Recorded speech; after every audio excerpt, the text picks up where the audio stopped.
Now, the Bharatiya Janata Party MP Jagdambika Pal has described the National Democratic Alliance's win in the Bihar Assembly elections as a message for the future, asserting that voters rejected the opposition's focus on the special intensive revision issue. He added that only Rohingya and other infiltrators were removed from the electoral process, reflecting public mandate. Let's in fact listen into what he has said.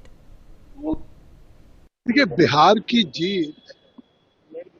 अपने आप में एक ऐसी जीत है जो भविष्य के लिए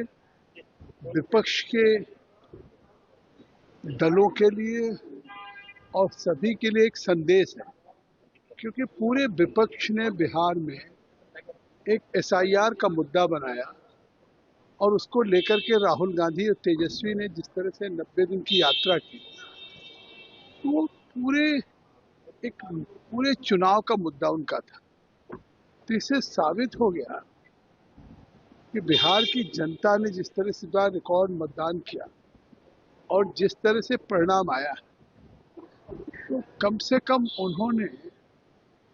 न केवल उस मुद्दे को सिरे से खारिज किया है, बल्कि यह भी एक संदेश है कि केवल देश में अनर्गल उन संवैधानिक संस्थाओं पे एक आरोप लगाना, केवल आरोप लगा के हिट एंड रन का आरोप लगाना और वहां से भाग जाना।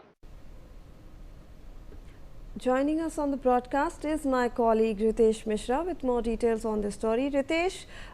ये जगदम्बिका पाल ये कह रहे हैं कि जो एनडीए की जो विक्ट्री है ये साफ तौर से ये बता रही है कि वोटर्स ने जो इंडिया अलायंस की इश्यू थी एसआईआर को लेकर उसको खारिज कर दिया गया है।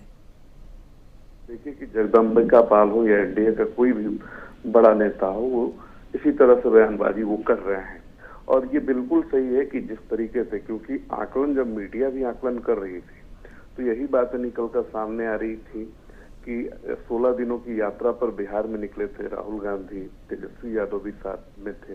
और महागठबंधन एलाइज के सभी नेता मौजूद थे। सासाराम से ये यात्रा शुरू हुई थी और उस यात्रा में मैं भी था।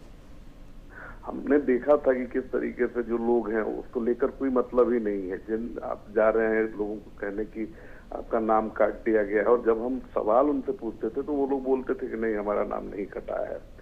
ऐसे ही लोग हवा में बात करते थे कि 60 लाख लोगों का नाम कट गया है। तो ये सारी चीजें थी जिसको लेकर कहा जाता था, शुरू में ही कहा जाता था कि एसआईआर के मुद्दे से कोई फर्क नहीं पड़ने वाला है। दूसरी बात अगर देखें तो तेजस्वी यादव ये कह रहे थे कि बिहार के प्रत्येक परिवार से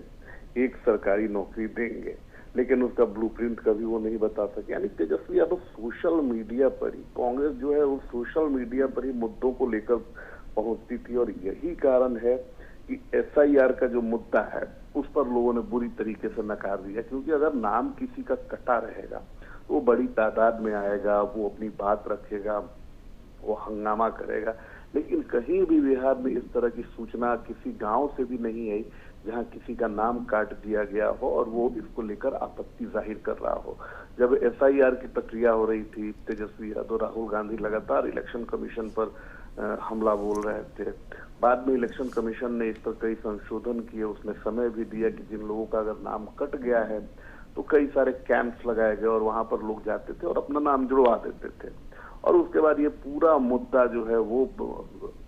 विफल साबित हुआ। बाद में इस चीज को तेजस्वी भी